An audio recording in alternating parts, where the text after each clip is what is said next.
There's a reason why, something isn't right. Fix it. If you can fix it. It might just be something little. They told you to do something last time. They weren't so happy. You did the same thing this time. Come on, I told you last time. Then redo the job. If it's small, just redo it. And don't do it a third time. And sometimes it's whatever. Some of these things may be out of your control, but the things that are in your control, learn. I got so many people in the office, they do everything today like they did it yesterday, they're gonna do it like tomorrow. And for things that are going smoothly, that's perfect. But for things that aren't, I have a job for Lincoln Center coming up. We hadn't actually been doing this part of Lincoln Center, right? It's my fault. I should have been pushing harder. Now we are. And I asked a simple question. They gave me the spreadsheet. It's all what they're doing. It's what they do every year. They have this. They own their whole staging stuff, so it doesn't change size. Every year they break it down. For one part of the summer, it's called swing, and it's got a dance stage. And for the next part of the summer, it's out of doors. It's still the same band shell thing, but they don't have the stage. I asked a simple question, like, what would you do differently if you could? I'm a new vendor.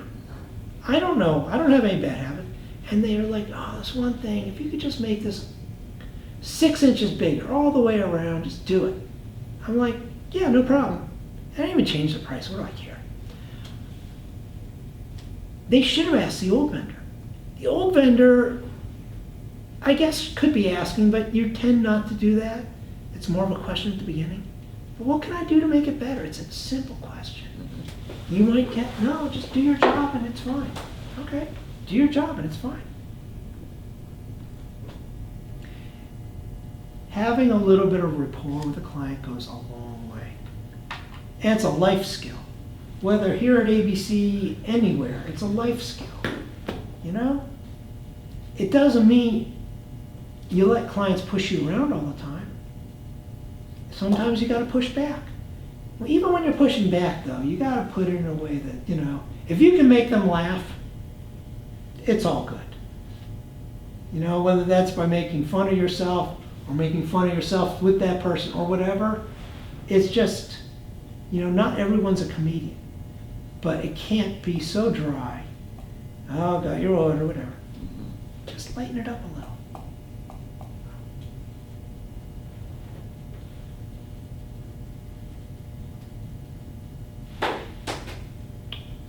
What else? How about questions for me? What have you sold mostly? I know it hasn't been long, but tell me they're this or they're that. Sell a lot of saddle stitch booklets, posters, mostly a ton of posters, and saddle When you say stitch posters, booklets. what kind of size, what kind of quantities, what are they doing? 24 by 36 or Onesies? 26 by 36 by 40, huh? Onesies or? Yeah. Okay. A lot in DC. I've sold a lot of books. So what are they doing with the posters? No? They are. Sometimes you don't know. No, like for this one woman, a lot of they're like for the conventions up in Baltimore. We did that, or So they're putting them on easels? They're putting them on easels. So I mount them on foam core. I just do Start foam doing core. Gator. So I'm gonna start doing Gator after having this conversation with her. Because even and you just got to upsell it. Yeah. And upselling's a little hard, but foam core, forget the Boeing. Boeing is a problem. Mm-hmm. But they got to be careful with it. We got to be careful. We're really good packers. Mm-hmm. At Peak, we pack, and Wow, but that's still, you got UPS on the other end Mm-hmm. stress testing this every day. Mm-hmm. And we send out a lot of packages. We do a lot of rollouts. So we'll have a company like Brooks Brothers or West Elm or Chanel, and each of these have a couple hundred stores. So on any given night, we have a couple hundred packages going out. Mm-hmm. If they're in a tube and it's a rolled poster, I'm not worried about it. But if they're a mounted foam core, I'm a little more worried about it, and I'm a lot less worried about it if it's Gator. Yeah. It can take a little bit of a hit, and I'm going to Okay. show a little thing. Foam core, it's like you look at it wrong at yeah. It's messed up. Okay, well, that's good to know. See, I mean. But she's gonna say, well, why do I gotta pay more for Gator? Yeah, Okay. because you're gonna be happy. The time when you drop the poster, or when you open it, and you're a little abusive with the package. What would you, if I'm at $4.95 a square foot on foam core, are you another $1 for For the Gator? mounting? Yeah, for mounting, if I'm breaking it out separate, in my mind, Well, if I put it all together. You know what? You can do it. You can, if they didn't ask for it, you can't get top dollar for selling it Right. because you are upselling it. Right, You can get another $1 square foot. okay, okay. All right, basically it costs, phone core's so cheap, I know. that's the problem. But it costs about, try to get $1.50 a square foot more. It costs Okay. the better part of 70 cents Okay, a square foot Okay. more. So if you're only getting $1, you're really not getting much, you're getting a happier client, and they're getting a way better deal. Now, if you're getting top dollar, it doesn't matter. Literally, I've got clients where for the same item, one guy is paying $16 a square foot, and one guy's paying $6. Right? Same thing. It's just how things happened. They didn't buy much, or they were happy with the the higher price. Or the other guy, it was a bid situation, I had to come in low, or whatever. But that's where the art comes in. right, You know, if everything could be the $16, it'd be great, but it isn't. right, If you're worried that the $16 person, if she's gonna find out that your other clients get it free, she's not gonna be happy someday. right. You know, you can never mess up quoting, by the way. When you send the wrong quote to somebody, and Outlook is notorious. You type in John, and all these Johns come up, and you hit the wrong John, and all of a sudden, your high-priced John got your low-priced quote. It's a really bad thing. Oh, yeah. It's a really For bad contract thing, pricing. and you gotta work your way out of it. Maybe, sometimes they don't even see. When I see something's not meant for me, I won't throw away, but sometimes I will look at what you sent me. You know? Especially if it's something where I have competitors, because we're a subcontractor sometimes, and they'll send me the wrong things. I'll see what, it doesn't happen often. Sometimes I'll see a quote that they sent out, and I'm like, wow. I'm glad I'm not doing it that cheap. Or wow, they're getting a lot of money for it. Other thing is, and I know a lot of people will probably disagree with this, when you have a client, you never, ever, ever poach your client's clients. Yeah, As long as they're, if you stick to that rule, it's like fidelity, yeah, right? If you stick to that rule, you will be the good guy, right? Once you start bending that, well, they weren't a big client, it's just really bad. And people respect you for it. Sometimes they will ask you to call their client. I'll call their client, because they know nothing, right? Can you just call my client? I'll be fine. Do you want me to say I'm from Peak? Or do you want me to say I'm from the catering company? Do you want, you know, or can you give them a price? Well, do you really want me to give them a price? Do you not mark it up? Sometimes they aren't marking it up. Their deal with the client is you just go take care of it, and you know, you get the bill, but we pay the bill, or you include it. It's not cost plus or anything, and they don't care. But you gotta be careful about that. You get, you know, and when something bad like that happens, like you made the wrong call, you're in the middle of a conversation, you're caught in a lie. Or not in a lie, but you're caught in a, you know, hey, I'm, you know, Robin from ABC, and they're like, what's ABC? I thought we were dealing with yeah, so-and-so construction. You know, Right. you stammer, and the person knows they caught you, and they're like, what? And it's maybe something innocent, maybe not a big deal. But you gotta say, oh, well, you know, you either come clean, or I'm the subcontractor, or whatever. You know, you can't just hang up the phone. no. You wish you could. I But you was- try not to make that happen, and pretty much, it happens once in a while, every couple years or whatever. It's so uncomfortable, you'll probably make sure it doesn't happen. It's just really, Yeah, the- you can laugh about it afterwards, but, and especially like I've got young salespeople, And they did it like one of their early calls, like, oh, I'm dead. No, you're not dead. You might be dead with that client. And we might give that client to someone else. See, I don't mind that too, giving clients to other people. Like if they're not meshing, because it'll happen to me and I do it to other people. As long as it's tit for tat and it's not going well, we should be trying to get the most out of a client. And sometimes it's just not the right person. You know, I'm old. She's 20 something. I got nothing in common with her. You know, I got a daughter her age, right? Or sometimes she loves it. She wants gray hair on top. Oh, you know so much more than me. But when it's not working, and if a client ever complains, we make sure they're reassigned. I don't. And if you did something to make a client ask for a reassignment, then you should not be objecting to that. Right. It's rare. Yeah. It's very rare.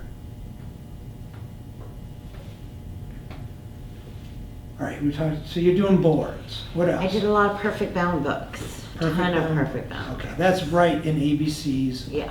wheelhouse. Yeah, I did All tons the time. of, I've done a lot for one client that we got back through the list.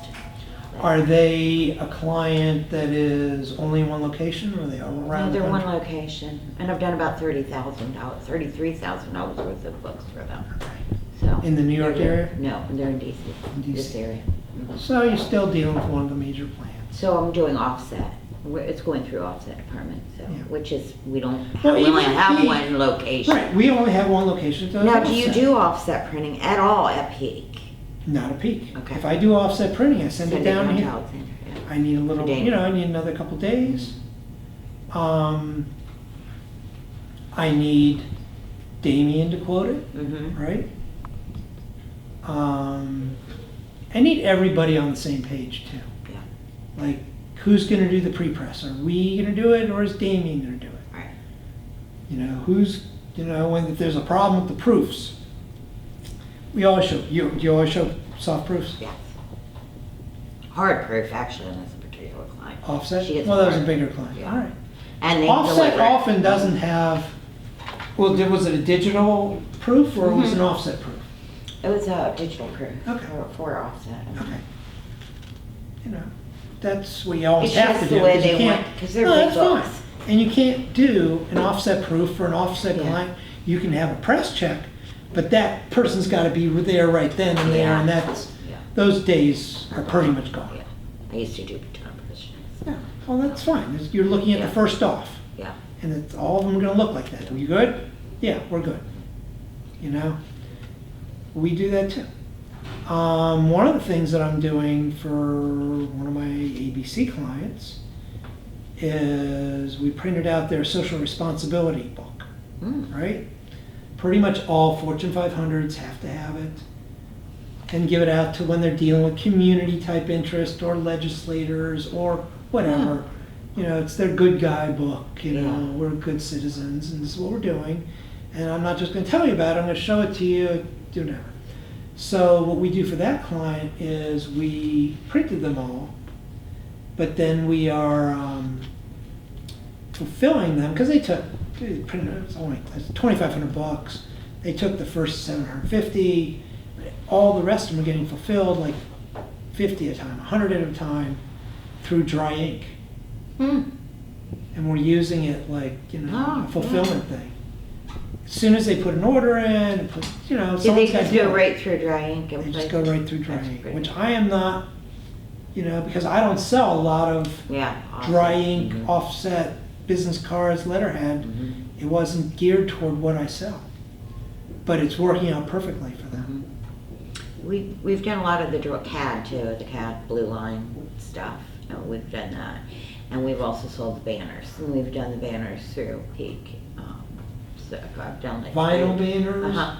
with just grommets in the corners Yeah. and stringing them up and just doing something. Yeah.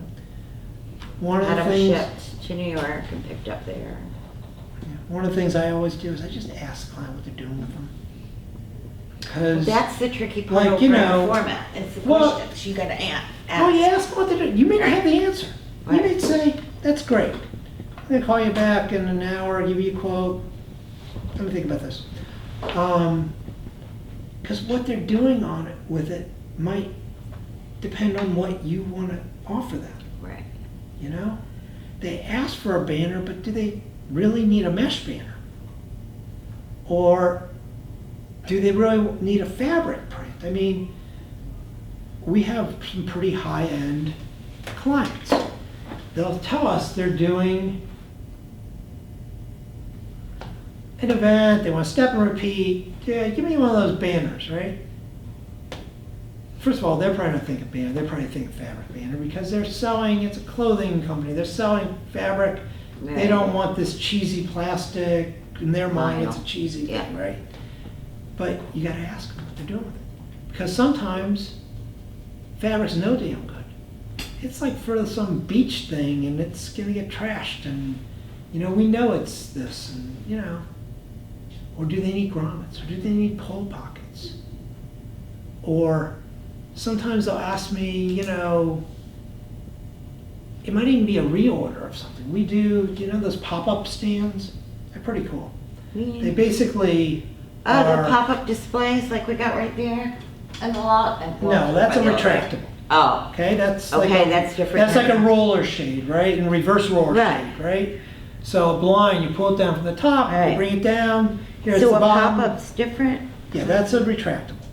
And those come in 2 foot wide, 3 foot wide, 4 foot wide, already a 4 foot wide. They even come 5 foot wide into them.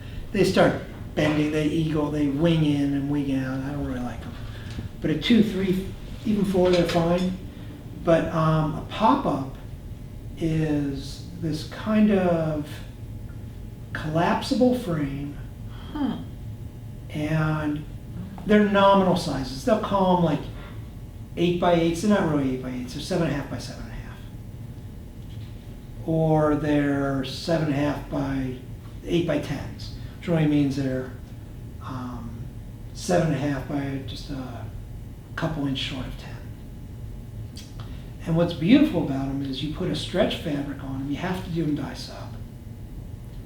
And I think that Carlstadt may be the only place we have dye sub so far. What is But it? dye sub is dye sublimation. You start out with a print on, it's always going to be fabric. You start out with a print that's not on the fabric. It gets transferred. Okay. It's like the old t-shirt kind of transfer things, and basically you are using heat and pressure, and it becomes one with the fabric. You can throw that thing in a washing machine. You know, it's not like an iron-on. it's not an iron-on transfer. Right. It's not like ink. If I take like the UV printer, Mhm. I can print on lots of fabrics, and I do. Excuse me, all the time. But if they are using it, and if it's a one-off, I don't care. If they're using it in store, I don't really care. It's draping nicely, whatever. But if they're putting it over a table for like a table drape, Mhm.